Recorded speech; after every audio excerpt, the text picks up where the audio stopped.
13th February 1976, four men made their way to a street named Bank Road in Ikoyi, Lagos, Nigeria, led by Lieutenant Colonel Buka Suka Dimka.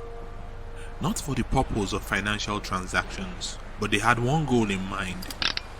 They were on a mission to ambush and eliminate the head of state of the Federal Republic of Nigeria, General Murtala Ramat Mohammed. Hello, and you are welcome to the Crime Bone. On this channel we post interesting solved and unsolved true crime stories weekly. If this is your type of bone, please consider hitting the like button and subscribe so you get notified whenever we post. And with that said, this is the case of the failed coup of the young revolutionaries. On the 13th February 1976, a calm voice hit the airwaves from the studios of National Broadcasting Corporation in Lagos. Good morning, fellow Nigerians. This is Lieutenant Colonel B. Dimka of the Nigerian Army calling. I bring you good tidings. Murtala Mohammed's deficiency has been detected. His government is now overthrown by the young revolutionaries. All the 19 military governors have no power over the state they now govern. The state's affairs will be run by military brigade commanders until further notice. And acts of looting or raids will be death. Everyone should be calm. Please stay by your radio for further announcements. All borders, air and sea ports are closed until further notice. Curfew is imposed from 6 a.m. to 6 p.m. Thank you. We are all together. Listening to the radio that day in February 1976, you would never believe that the calm-spoken man had just eliminated the most powerful man in the country. There are many varying reports on the series of events that led to the coup, and also on the disappearance and capture of the leader of the young revolutionaries. But amidst all stories, this is the most credible we could find. Nigeria in her infancy went through a series of military coups, both successful and unsuccessful. But this particular coup was different. It was charged with bad blood and negative emotions. General Murtala Mohammed was only 36 when he ascended the seat of power as the head of state and commander-in-chief of the Federal Republic of Nigeria. A dark, tall and handsome man with a dream for his country, a dream that was cut short 6 months into becoming a reality. Born in Kano in the northern part of Nigeria, known for being the center of commerce and trade, there was no doubt that General Murtala Mohammed was the man to bring change. Having been a part of the bloodless coup that saw the overthrow of his predecessor, General Gowon, which happened with well-planned military precision.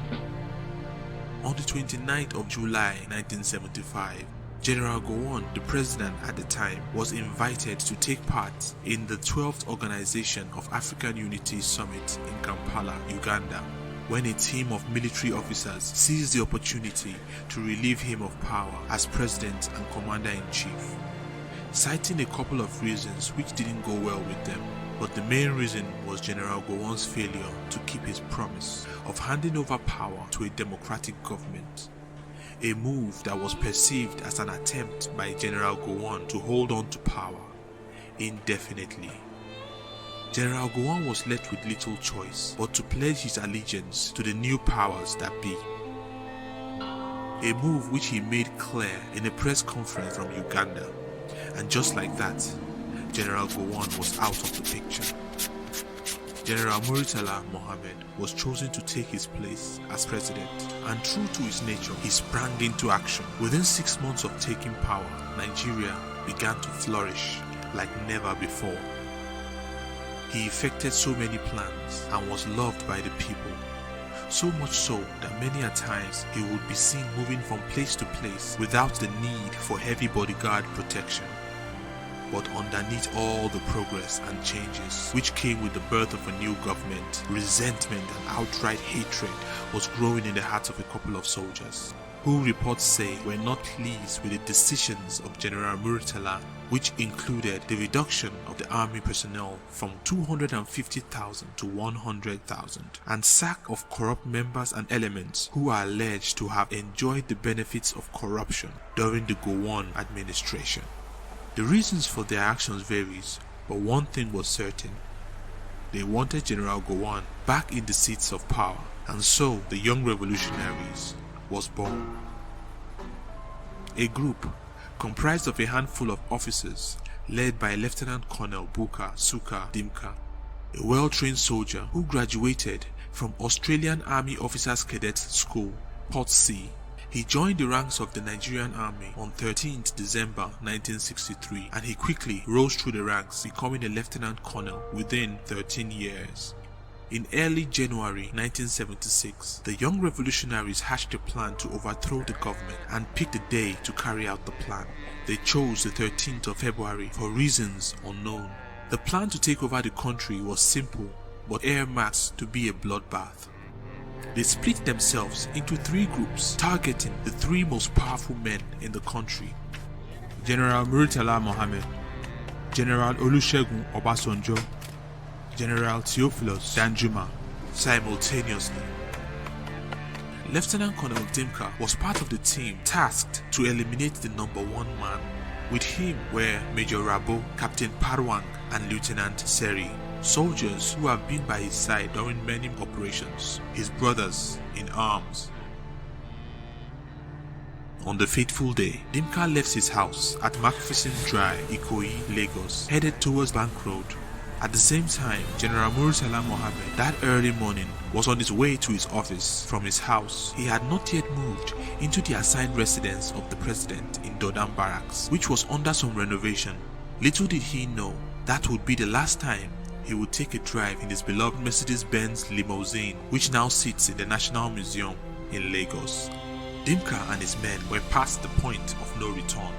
They were at the scene of ambush with an aim to exploit a tiny hole in the armor of the president, which was General Murtala's lack of military escort. The president's limousine, a Mercedes-Benz W115, cruised through Bank Road. In it was General Murtala, his aide-de-camp, Lieutenant Akintunde Akiterewa, his orderly, and his driver. As they approached the junction, the traffic warden put a stop sign, not noticing the president's vehicle seated behind a line of 5 cars. Little did he know that his decision to stop the traffic at that very moment sealed the fate of the occupants of the Benz. The 4 assassins, armed to the teeth with AK-47s, which they disguised under their costumes traditionally known as Babariga. At that point, Dimka knew the moment had arrived, and before you know it, took aim at the driver and shot him straight in the head, rendering the vehicle immobile. All hell broke loose.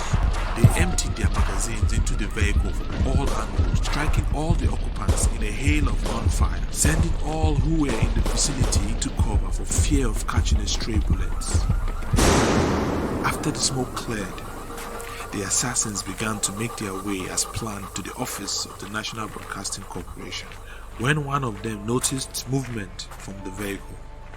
It was badly wounded aide-de-camp Akintunde, who selflessly opened the door of the car in an attempt to save his boss, who at the time was wounded but not fatally.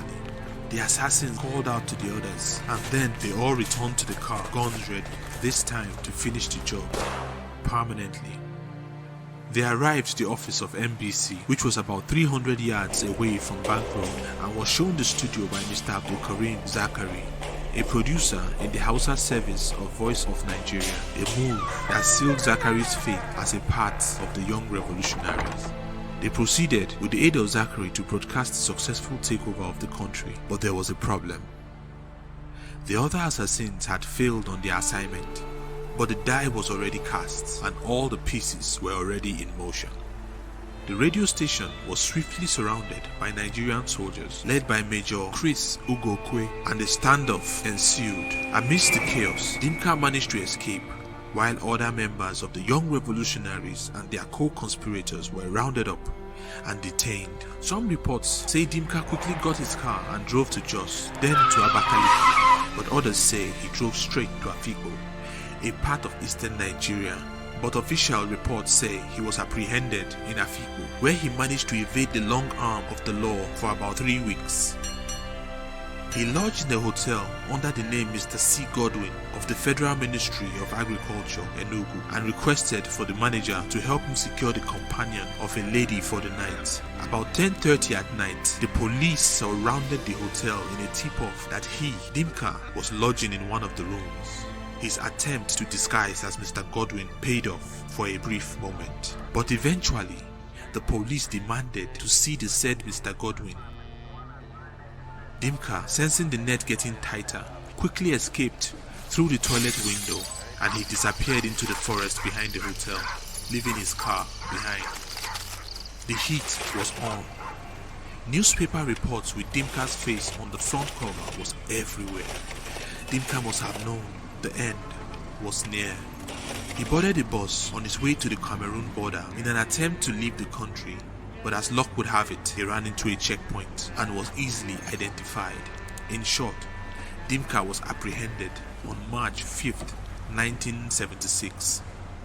While he was on the run, the new government led by General Obasanjo saw to the execution of 31 members of the coup plotters on the 12th of March 1976, including General Bisala, the defense minister.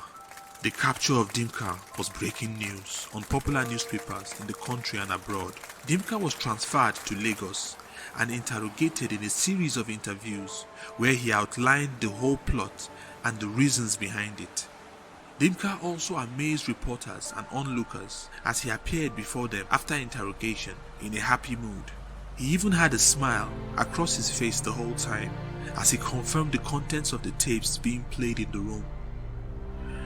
Lieutenant Colonel Bukar Suka Dimka was sentenced to death by firing squad on the 15th May 1976. He was driven in a Black Maria to the scene of execution, which was at Bar Beach in Lagos. He was tied to a barrel alongside 6 other convicts and was allowed the service of a chaplain who prayed with them for the last time. I can imagine he still had a smile on his face until the last moment when those chilling words were said. Ready! Aim!